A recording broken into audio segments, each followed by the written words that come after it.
Yo, what's going on, gamers, and welcome back to the Consortium, where you can find all things Fortnite and Fortnite is life. Appreciate you guys stopping by the channel. First off, guys, I have to start this video with a few apologies. I have not put out any content in a few days now, and before that I hadn't put out much either. My little girl got sick with something called croup. It's a terrible thing for little kids. And then I also had a few things going on with work that got in the way. But fortunately, that is all past us now. So we should be seeing some more content coming out this week. In the next few weeks, I should be more consistent, hopefully one per day or maybe every other day. With that being said, let's jump into the video. So today's video is going to be another tips and tricks for Battle Royale in Fortnite. My last video was very basic. This one's going to be a lot more focused on, I wouldn't say advanced techniques, but a lot more than what I talked about in the previous video. First things first, we're going to talk about the firing in this game, the gunplay. It is definitely different than a lot of games. There's a lot of RNG involved, and there are some ways you can cut back on that. One thing in particular is to never fire anything full auto.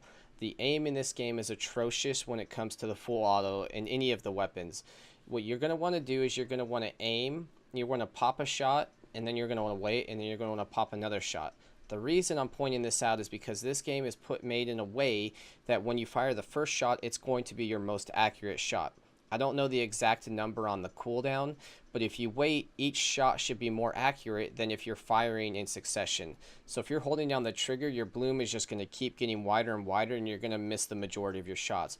But if you take the time to crouch, aim, pop a shot, wait a second, and then pop another shot, you're going to be a lot more accurate. And speaking of patience, the next thing I wanted to talk about is tunnel vision.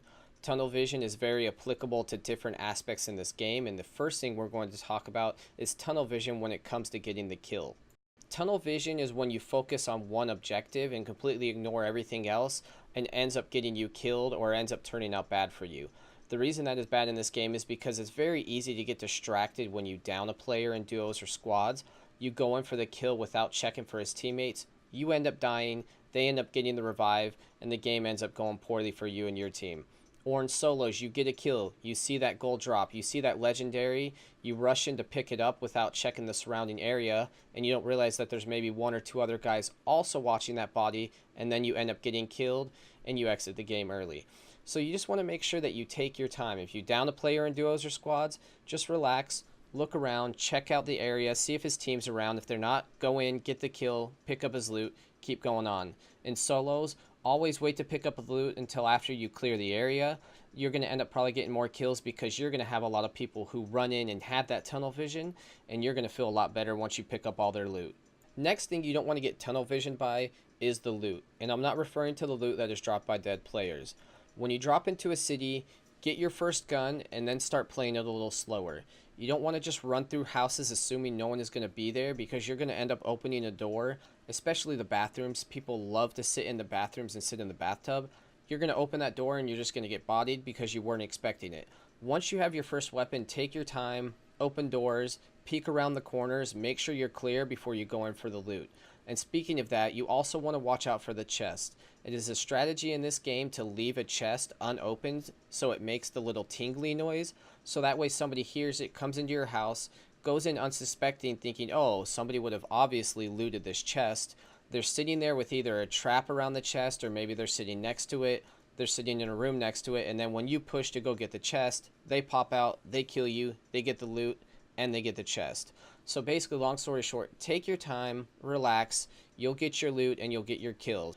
And speaking of taking time, when you're running through the game, especially near the end game, you want to take your time to check bushes. Bush camping is a very strong strategy in this game. So basically, just make sure that you're always paying attention to the bushes, that you're paying attention to all the hiding spots. Especially if you're in the late game circles and you notice that you're in kind of an open field and you can't seem to find anybody, the odds are somebody's hiding in a bush somewhere. Check them all, you'll live longer, you'll be happier.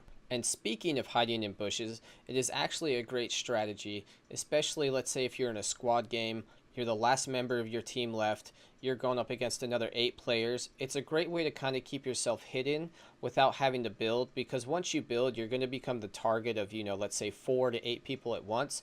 So it might be a little bit smarter if you just kind of crouch down, chill in a bush until you have your chance to strike. I personally don't always stay in the bushes because a lot of people are starting to check them, but it's still, if it's better than nothing, go for it, guys. And don't listen to the people saying, oh, that's a dumb strategy. The best strategy is a winning strategy. If you win from a bush, go for it. If you win from jumping off of a mountain and shooting someone in the head, do it. If you need to build a stairway to heaven, go Tim Allen all over that wood, guys. Next, let's talk about jumping out of the bus. This is going to be more focused for duos and squads, because in solos, it's pretty much you jump where you want, you get your weapons, you get bodies, you win the game. In squads and duos, it's a little bit different. When you're jumping into towns, when you're jumping into areas you're going to loot, you make sure to stay together. When you're in duos, you can either do side-by-side houses or jump into the same house. When you're in squads, you're going to want to jump 2 and 2. Have 2 people jump in one house, 2 people jump in the house next door. The reason you do this is obvious. It's for support. Let's say one of you gets a gun early, one of you doesn't, and someone's chasing you around and you have a pickaxe, your teammate can support you. Or let's say you run into a guy with a gun. A 2v1 is a lot better off than a 1v1 or a 1v3 if you're on the other end of town with no one around to support you. It's all about making the smart moves. When you keep on top of each other, you're much more likely to survive.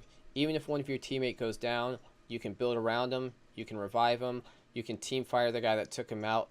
Point is, it's a lot better than running on 4 different edges of the town where you're going to get bodied and killed before anyone can respond. Last but not least, stairs are your best friend in this game.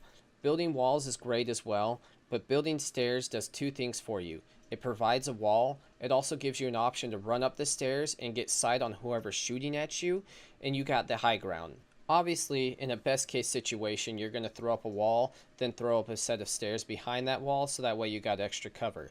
But if you can only throw up one or the other, definitely pick the stairs because it provides you with both the opportunity to go off of it and to get blocked from the shots. So there you have it, guys. That is the next tips and tricks videos. Hopefully it helps you out. Hopefully you've been enjoying my content. I'm going to be putting out a lot more of it. If you liked the video, dropping a like and a subscribe is very helpful for me. I'm appreciative of all your time watching my videos and all the support you guys give me. If you have any questions, please drop them down below. If you'd like to play with me sometime, drop your gamer tag. I'm on both PC and on Xbox One. I really appreciate you guys, and to all my brothers from another mother and all my sisters from another mister, you guys have a good one.